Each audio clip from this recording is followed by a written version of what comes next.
Yeah, baby!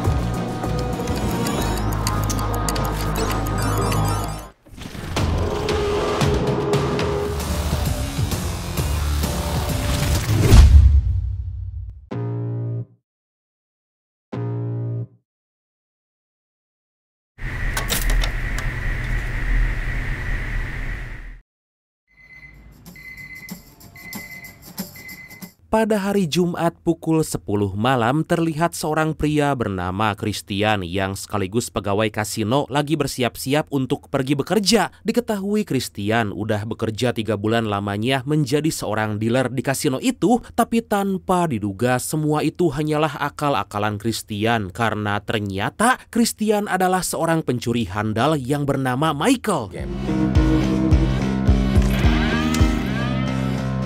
Richie's bad back hurt him. Michael sengaja memalsukan identitasnya karena dia berniat meraup keuntungan besar di kasino tersebut. Setelah sekian lama menunggu sembari diam-diam mencari celah di kasino itu, Michael pun memulai aksinya.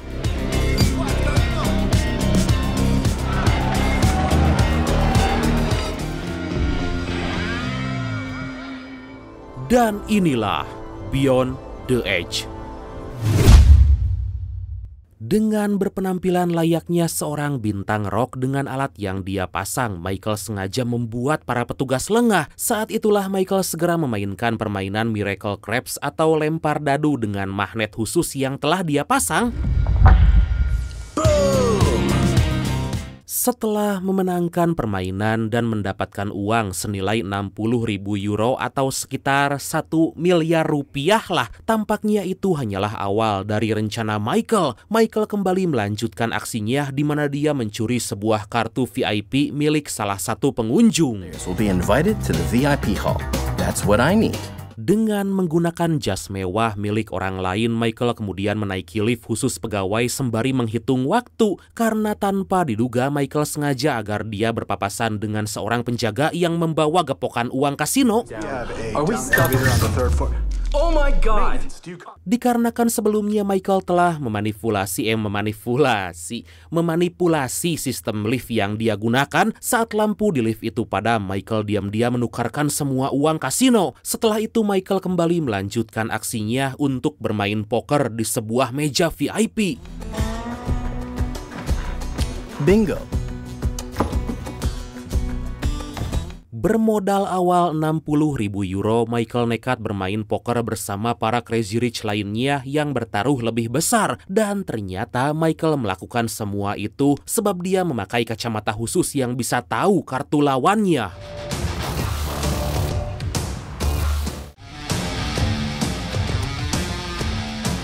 Permainan demi permainan pun Michael menangkan hingga Michael mendapat keuntungan yang sangat besar. Di tengah jalannya permainan, tiba-tiba datang seorang pria bernama Alex yang ikut dalam permainan. Dengan datangnya Alex, Michael mulai melancarkan aksinya kembali berniat meraup keuntungan yang lebih besar. Merasa pede dengan kartu yang dia pegang, Michael pun tanpa basa-basi langsung all in. Gak tanggung-tanggung, dia all in senilai 1,2 juta euro atau sekitar 21 miliar rupiah. Wow! All in. Melihat hal itu, meski chip yang dia punya lebih sedikit dari Michael, Alex juga ikut meng-all-in chips yang dia punya. Tampaknya aksi mereka berdua itu pun membuat salah satu Crazy Rich di sana panas dan ikut dalam permainan.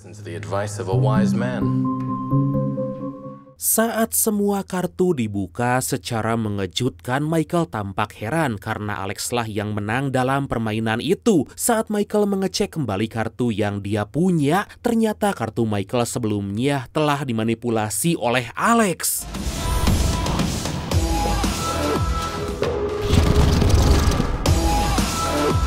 Mengetahui hal itu, Michael segera mengejar Alex untuk minta uangnya dikembalikan. Tapi seakan gak percaya, Michael lagi dan lagi dapat dikelabui oleh Alex. Alhasil atas tindakan Michael itulah dia dibawa ke hadapan si pemilik kasino yang bernama Victor. I am the owner of this casino. Pada kesempatan itu, Victor yang tahu bahwa Michael bermain licik minta semua uangnya agar dikembalikan. Michael yang tahu itu semua merupakan teknik dari Victor pun menjawab kalau Alex orang suruhan Victor lah yang telah mengambil semua uangnya. You're going to give me back all of that money. Victor sontak mengancam Alex agar mengembalikan semua uangnya senilai 5 juta euro atau sekitar 88 miliar rupiah. Hal itu Victor lakukan agar orang-orang seperti Michael kapok dan gak lagi bermain curang. Sebelum pergi, Victor pun memberi pesan agar Michael mengembalikan semua uang itu dalam 7 hari ke depan. Singkat cerita, untuk mencari jalan keluar atas masalah yang dia hadapi, Michael pergi ke suatu kasino yang letaknya sangat jauh dari keramaian. Kasino itu dimiliki oleh sahabat kecil Michael yang bernama Leo. Melihat sebuah jimat berbentuk mata angin yang sama persis seperti tato yang dimiliki Alex, Michael pun sontak menanyakan arti dari simbol itu pada Leo. Stay right here. Setelah bercerita panjang lebar kalau kartu Michael berhasil dimanipulasi oleh Alex, Leo pun berkata bahwa Alex bukanlah orang sembarangan. Menurut para peramal atau pratiksi sihir, ada beberapa orang yang terlahir dengan bakat tertentu. Orang-orang itu dapat memanipulasi pikiran seseorang dan seakan-akan mereka berada di suatu ruangan. Atas hal itulah Leo menyuruh Michael membaca buku yang dia bawa agar Michael bisa tahu bahwa benar-benar ada orang seperti itu.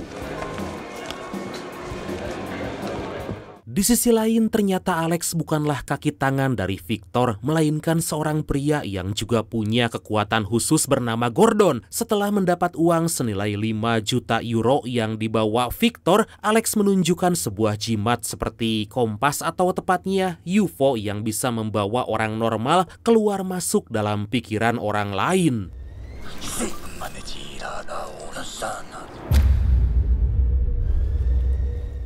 Kembali ke Michael, terlihat saat ini dia lagi dijampe-jampe harupat gera gede gera lumpat oleh Leo yang gak mau Michael terus-terusan terkena guna-guna Alex. Setelah membaca semua isi dari buku yang diberikan Leo, Michael mendapat daftar beberapa orang yang punya kekuatan khusus.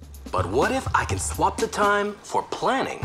Orang pertama yang Michael dapati adalah seorang anak orang kaya yang bisa menggerakkan benda bernama Eric. Merasa Eric akan sangat berguna dalam permainan judi yang akan dia lakukan nanti, Michael pun menghampiri Eric mengajaknya untuk bergabung. You can think of me as your kind fairy godmother. Yang kedua adalah Tony, seorang sopir taksi yang bisa mengendalikan alat-alat elektronik. Mengetahui hal itu, tentu aja Michael pun segera menghampiri Tony mengajaknya agar bergabung. Meski Tony awalnya menolak permintaan Michael, tapi Michael yang pintar beralibi bisa meyakinkan Tony. I have a proposal for you. Tibalah yang ketiga adalah seorang wanita tua bernama Tamara yang bisa mengendalikan pikiran orang lain. Tapi saat melihat kondisi Tamara yang udah tua, Michael memutuskan untuk gak merekrut Tamara karena terlalu beresiko. You'd need a hypnotist.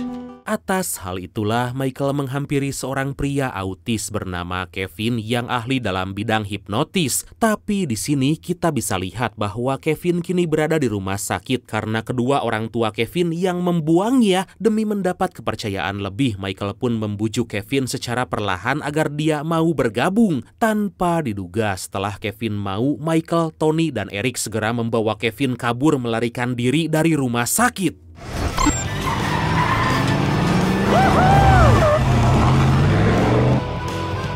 Singkat cerita, 5 hari tersisa terlihat Michael berhasil membawa Tony, Eric, dan Kevin ke hadapan Leo. Di hadapan mereka semua, Michael menjelaskan rencana yang akan mereka lakukan dan menyuruh Tony, Eric, dan Kevin agar bekerja sama. Craps. Some players take turns rolling the dice, while others... Untuk mengetes kemampuan mereka bertiga, Michael terlebih dulu mensimulasikan permainan lempar dadu agar digerakkan oleh Eric agar dadu itu mendapat angka yang sama dengan apa yang dia pasang.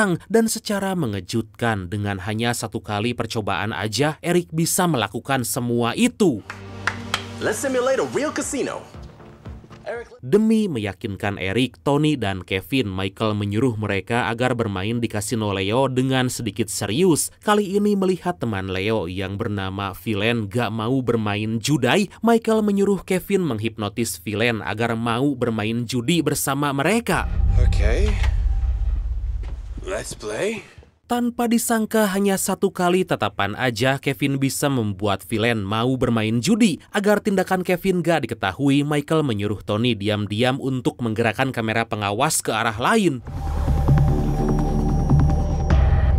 Permainan pun mulai mereka lakukan dengan lebih serius, tapi di sini dealer berkata jika dia melihat hal aneh, dealer biasanya memanggil keamanan. Agar hal itu gak terjadi, Kevin pun mencoba untuk menghipnotis si dealer.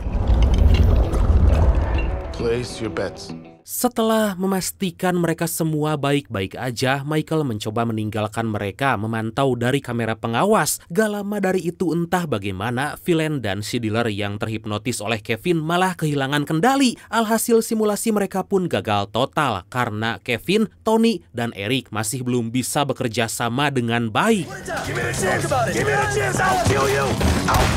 Singkat cerita, setelah membereskan semua kekacauan, Michael merasa dia butuh Tamara untuk mengendalikan mereka semua. Atas hal itu, Michael segera pergi menemui Tamara di tempat tinggalnya.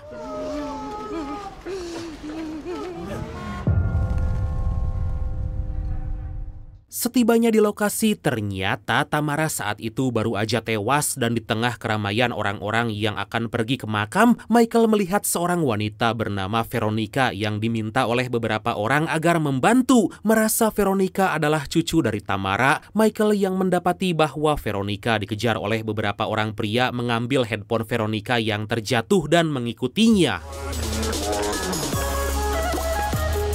Dirasa situasi udah aman, Michael kemudian menghampiri Veronica dan menyerahkan handphone miliknya. Saat Michael terus-menerus mengajak Veronica agar bergabung bersama kelompoknya, secara gak diduga Veronica yang punya kekuatan seperti Tamara berhasil membaca isi pikiran dari Michael. Gak lama dari itu muncul beberapa orang tadi yang pantang menyerah berniat untuk menangkap Veronica.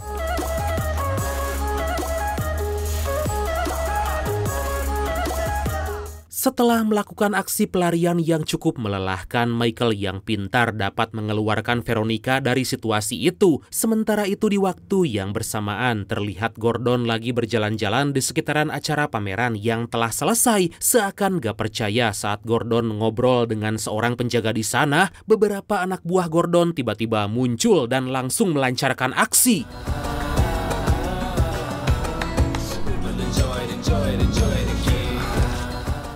Gordon bisa membuat para penjaga lengah saat salah satu kelompoknya berhasil menghipnotis pelukis di sana. Setelah si pelukis itu selesai dengan lukisannya, salah satu penjaga yang terhipnotis menukarkan lukisan tersebut dengan yang palsu. Hanya butuh 5 menit aja, Gordon akhirnya bisa mencuri lukisan asli yang bernilai jutaan dolar.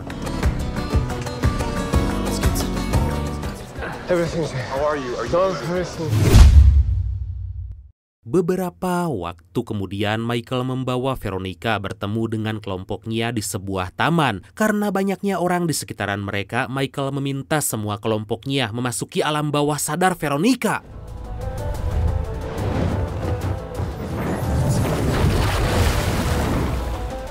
Setelah semuanya terhubung, Michael meminta Veronica untuk menyuruh Eric membunyikan lonceng yang ada di hadapan mereka. Berhasil membunyikan lonceng, Michael meminta Veronica agar menyuruh Kevin menghipnotis 2 orang pejalan kaki agar berteriak minta tolong. Saat situasi kacau itulah kini Michael meminta Veronica menyuruh Tony membuat konsleting listrik. Gak lama dari itu, kini giliran Veronica disuruh oleh Michael untuk membuat seolah-olah orang-orang di sana lagi mengalami gempa bumi. Waduh, bisa gitu ya?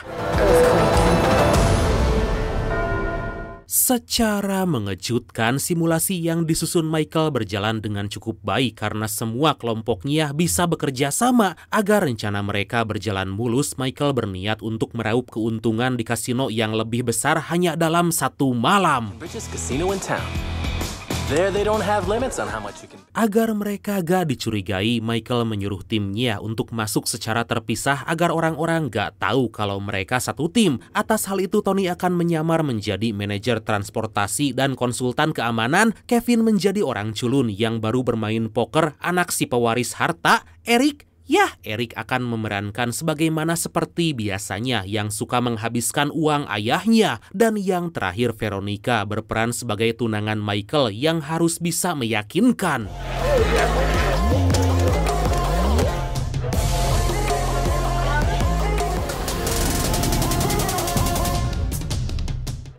Singkat cerita, malam itu juga Michael dan kelompoknya pergi ke kasino memulai aksi mereka masing-masing. Setelah terhubung dan saling terkoneksi satu sama lain di alam bawah sadar Veronica, Michael ikut join bermain taruhan roulette dengan Eric yang terlebih dulu duduk di meja taruhan.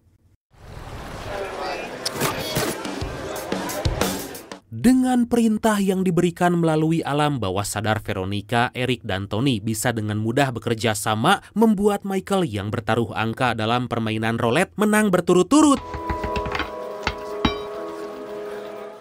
Setelah mendapat keuntungan 512.000 euro atau sekitar 9 miliar rupiah, Michael dan Veronica ikut bermain bersama Kevin dalam permainan poker. Di situ lagi dan lagi atas kerjasama yang baik, Michael bisa dengan mudah memenangkan permainan. Woo! Let's rock, baby!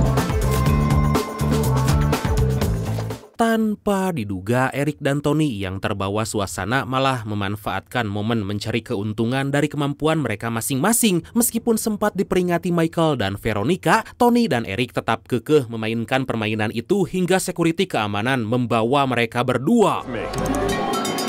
I said come with me. Hey, what's wrong? Hey, what's wrong? Hey, let me get my money. Hey! Beruntung berkat bantuan dari Kevin, Eric, dan Tony dibawa ke hadapan Michael. Dalam lift, Michael pun berterus terang jika mereka ingin keluar dalam keadaan selamat. Michael menyuruh mereka berdua menuruti perintahnya karena Michael gak mau pihak kasino tahu dengan tindakan kelompoknya.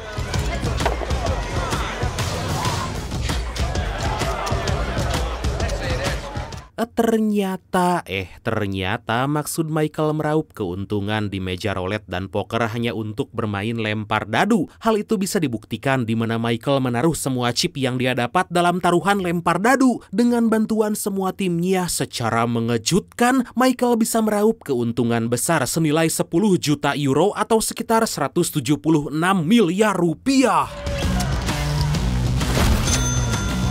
Dengan hasil kemenangan serta kerjasama yang baik, Michael, Kevin, Eric, Tony, dan Veronica pun keluar dari kasino tanpa dicurigai sedikit pun. Hingga di tepian pantai, Michael dan kelompoknya pun merayakan hari keberhasilan mereka. Melihat Veronica malah merenung, Michael kemudian menghampiri wanita itu menanyakan apa yang sebenarnya terjadi. Ternyata sebelum kematian neneknya, beberapa orang mengejar Veronica hanya untuk meminta Veronica bekerja dengan mereka.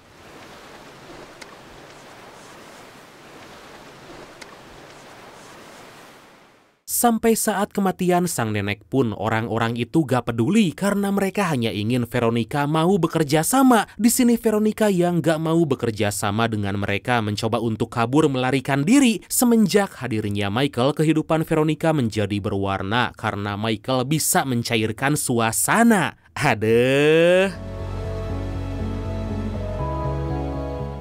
Di waktu yang sama, ternyata selama ini Gordon diam-diam menyuruh Alex memata-matai kegiatan Michael. Disitulah Gordon tahu Michael kini bekerja sama dengan orang-orang berkemampuan khusus sama seperti mereka.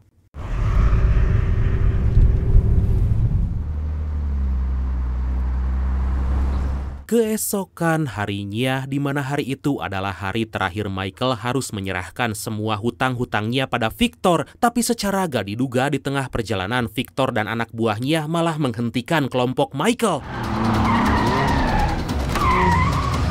Michael dan kelompoknya pun gak bisa berbuat apa-apa lagi saat Victor bersama anak buahnya menyandra mereka semua. Disitulah Victor yang tahu kemampuan dari Kevin, Eric, Veronica, dan juga Tony berniat untuk mempekerjakan mereka. Meskipun Michael berkata kalau uang Victor ada dalam bagasi mobil, Victor malah menyuruh anak buahnya untuk menembak Michael saat itu juga.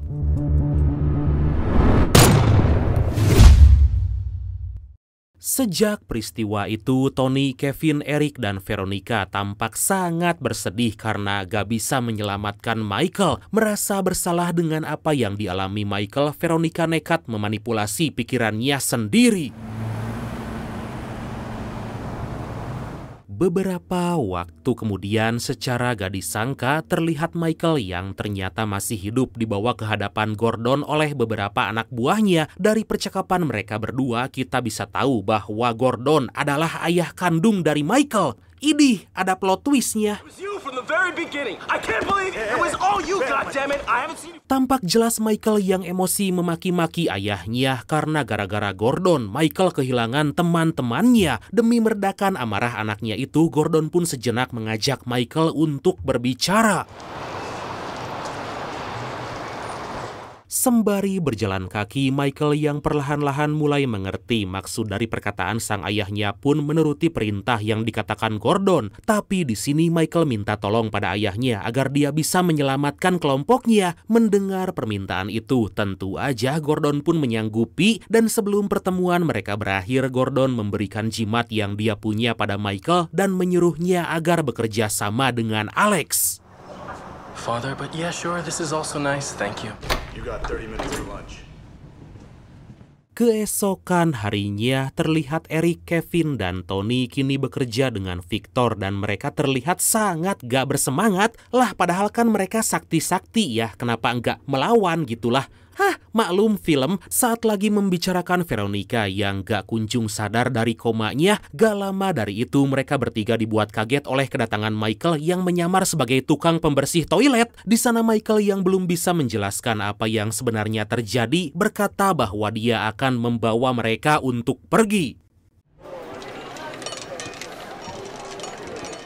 Dengan arahan yang diberikan Michael, Eric, Kevin, dan Tony langsung berkata pada Victor bahwa mereka gak mau lagi bekerja untuk Victor. Alhasil Victor yang mendengar hal itu pun menyuruh pengawalnya membawa mereka bertiga ke ruangan bawah tanah. Hands off. Ternyata Michael berhasil menyamar sebagai salah satu pengawal Victor yang membuatnya dapat dengan mudah membebaskan ketiga temannya. Mengetahui bahwa Veronica ada di ruangan lain, Michael kemudian memerintahkan Kevin untuk menghipnotis salah satu anak buah Victor. Setelah itu Kevin, Eric, dan Tony disuruh membuka berangkas karena Michael terlebih dulu akan membawa Veronica. Good luck. Setelah kepergian Michael, terlihat Eric sedikit kesulitan karena Tony hanya bisa mematikan beberapa laser aja. Demi menyelesaikan misi mereka, Eric harus mencari celah agar dia bisa melewati rintangan itu. Di waktu yang sama atas kecerdikannya itu, Michael berhasil membawa Veronica dengan mudah dan segera menghampiri ketiga temannya. Tapi sangat disayangkan, baru aja Eric mencoba membuka kunci berangkas, berangkas tersebut langsung membunyikan alarm karena Eric salah dengan kata sandinya. Guys, let me work. Mendengar hal itu, Victor sontak mengerahkan banyak sekali anak buahnya untuk menangkap kelompok Michael. Tapi sebelum mereka tertangkap, salah satu anak buah Victor yang terhipnotis berhasil mengulur waktu. Hal itu pun membuat Michael dan kelompoknya akhirnya bisa membuka berangkas dan bersembunyi dalam berangkas itu. Pada kesempatan itulah Michael berkata pada ketiga temannya itu kalau dia ingin terlebih dulu menyadarkan Veronica. Meski terdengar sedikit mustahil dan berbahaya, tapi mereka yang gak ada jalan lain pun meminta Kevin agar menghipnotis Michael, membawanya ke alam bawah sadar Veronica bagaimanapun caranya. Secara mengejutkan, dengan kekuatan yang Kevin miliki, Michael berhasil masuk ke alam bawah sadar Veronica. Di sana Michael yang gak melihat adanya Veronica mencari ke berbagai ruangan hingga Michael tiba di suatu tempat yang dipenuhi banyak pintu. Gak lama kemudian terlihat jelas gumpalan awan hitam dibarengi dengan batu es besar seperti mengejar Michael. Saat Michael udah pasrah dengan hidupnya, secara gak diduga tiba-tiba gumpalan awan itu malah berhenti tepat di hadapan Michael.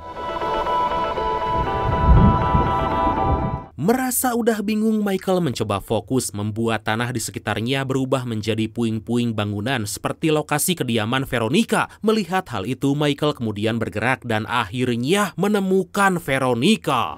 Veronica, we need to go.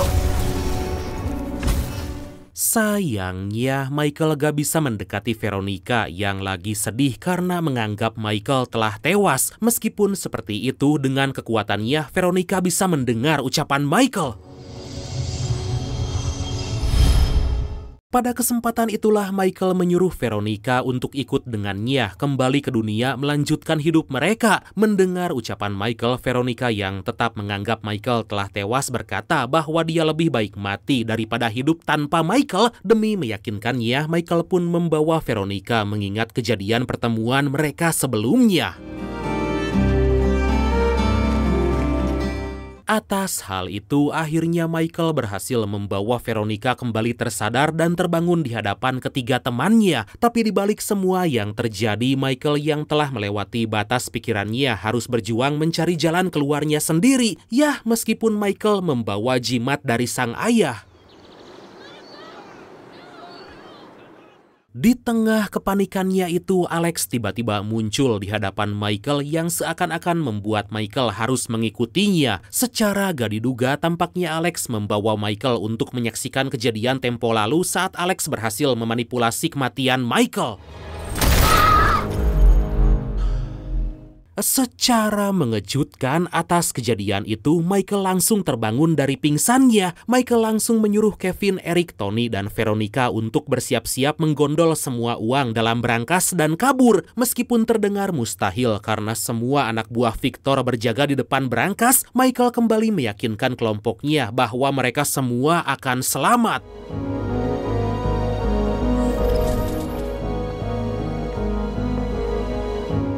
Akhirnya, atas bantuan Alex yang berhasil memanipulasi pikiran Victor dan kelompoknya, Michael, Tony, Kevin, Eric, dan Veronica bisa keluar dari berangkas tanpa kesulitan. Hal itu pun membuat Kevin dan Tony sedikit heran, kok bisa-bisanya mereka keluar dengan tenang? Now, they're getting away, all of you. Singkat cerita, setibanya Michael dan kelompoknya di sebuah pesisir pantai, Michael menyerahkan semua uang yang mereka dapatkan pada Alex sebagai rasa terima kasih mereka. Melihat kemampuan dari kelompok Michael, Alex menyarankan mereka agar bergabung bersamanya ke dalam tim Gordon.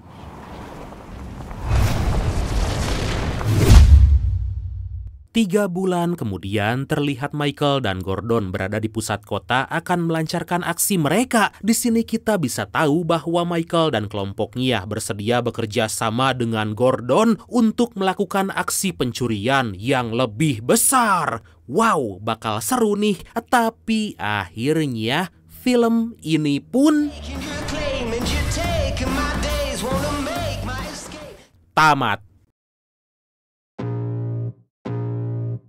Tuh kan, yang punya kemampuan khusus aja kesulitan menghadapi bandar judi dan berjudi, apalagi kalian yang gak bisa apa-apa. Udahlah, jangan judi lagi ya, jangan depo, stop depo, oke? Mari kita hidup sehat dengan tidak bermain judi.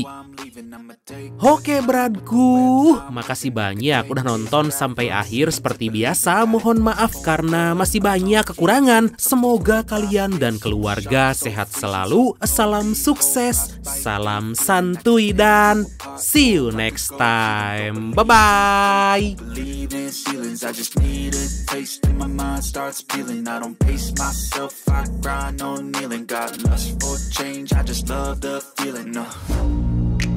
I ain't gonna give up. Got too little time, I'ma live up. Head down, push forward through the tough times, 'cause anything worth doing is a tough climb. And I ain't gonna give up. Got too little time, I'ma live up. Head down, push forward